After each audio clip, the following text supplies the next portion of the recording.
In the small town of Hallowbrook, there was a legend that had been passed down for generations, a story so old that many people no longer believed in its truth.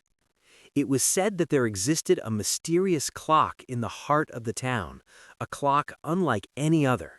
It didn't just tell time, it had the power to control it. But there was a catch. If you disrespected time, it would punish you. The silent clock.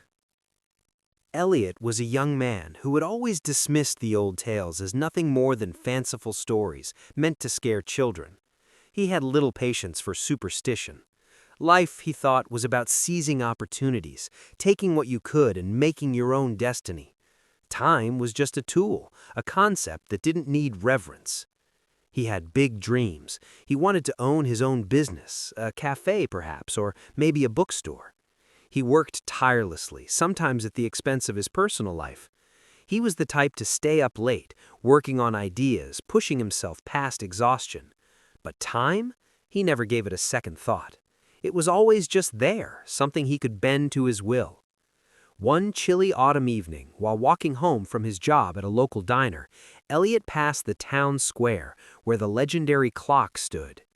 It was an imposing structure, its brass hands sweeping across a large face etched with intricate designs. It had been there for as long as anyone could remember. Most people in Hallowbrook had long grown used to its presence. Some even believed it had magical qualities, but no one really paid attention to it anymore. Elliot, however, couldn't resist the temptation to approach it. He was feeling restless, having just had an argument with his sister Mia about how little time he spent with her. "You never have time for anything, Elliot," Mia had said. "You can't just keep rushing through life. You'll miss the good stuff." Elliot had brushed her off, too focused on his work to care about anything else.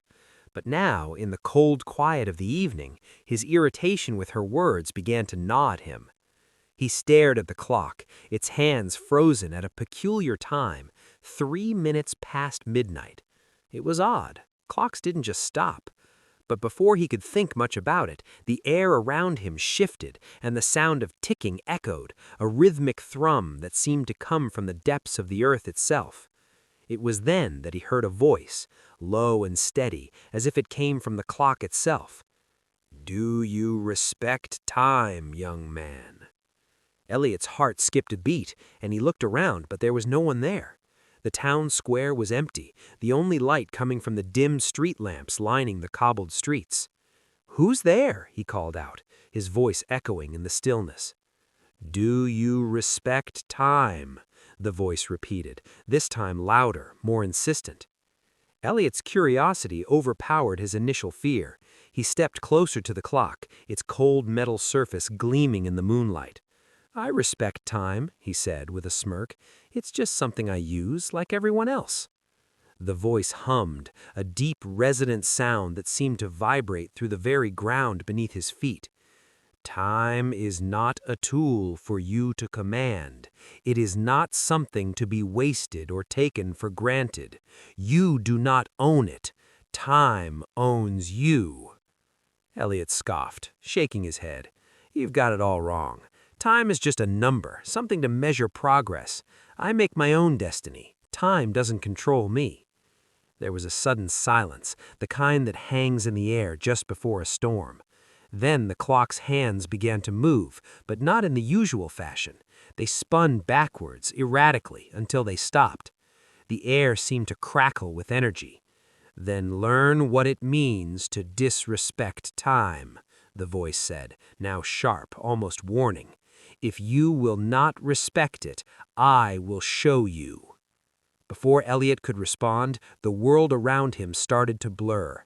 He felt himself being pulled, not physically, but in some intangible way, as if his very essence was being torn from its familiar place. And then the world snapped back into focus. But something was wrong. Elliot was no longer standing in the town square. The familiar streets of Hallowbrook had vanished, replaced by a vast, desolate wasteland.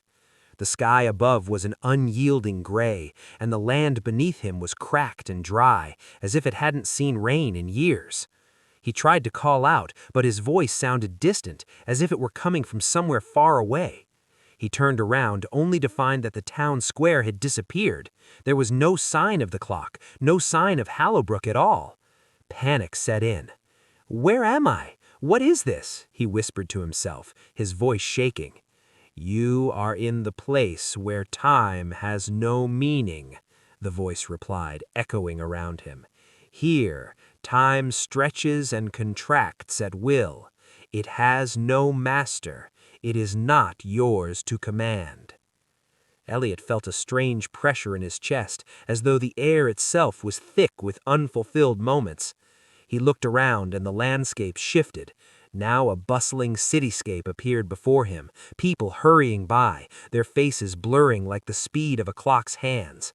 Time moved rapidly here, people rushing in and out of buildings, their lives unfolding at a dizzying pace.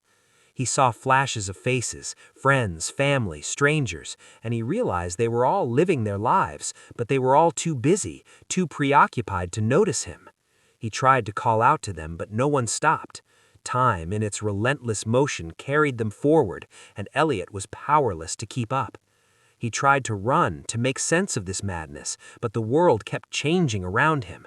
He was in a park, then a street, then a cafe, each place blurring into the next, as though he were caught in the swirl of a tornado of moments. And all the while, the clock's tick-tock echoed in his ears. Finally, in a flash, he was back in the town square, standing before the clock. The voice was silent now, but Elliot was shaken. The cold wind ruffled his hair, and he realized how much time he had wasted, how much he had taken for granted. He had been so focused on his goals, his ambition, that he had failed to notice the precious moments slipping through his fingers. "I get it now," he said softly, his voice filled with remorse. "I've been a fool. I thought time was something I could control, but it's beyond me. Time moves whether I respect it or not, but if I want to truly live, I need to honor it. I need to slow down, to appreciate the present." There was a pause before the voice spoke again, this time softer, almost approving. "Remember this lesson. Time is not your enemy, but your greatest teacher. Respect it, and it will guide you. Disrespect it, and it will slip away from you forever." With that, the clock's hands returned to their normal pace, and the world around him seemed to settle. The bustling city vanished, the strange landscape faded, and Elliot found himself once again in the quiet town square of Hallowbrook. As the days passed, Elliot's perspective shifted. He started to make time for the people who mattered, his sister Mia, his friends, and even himself.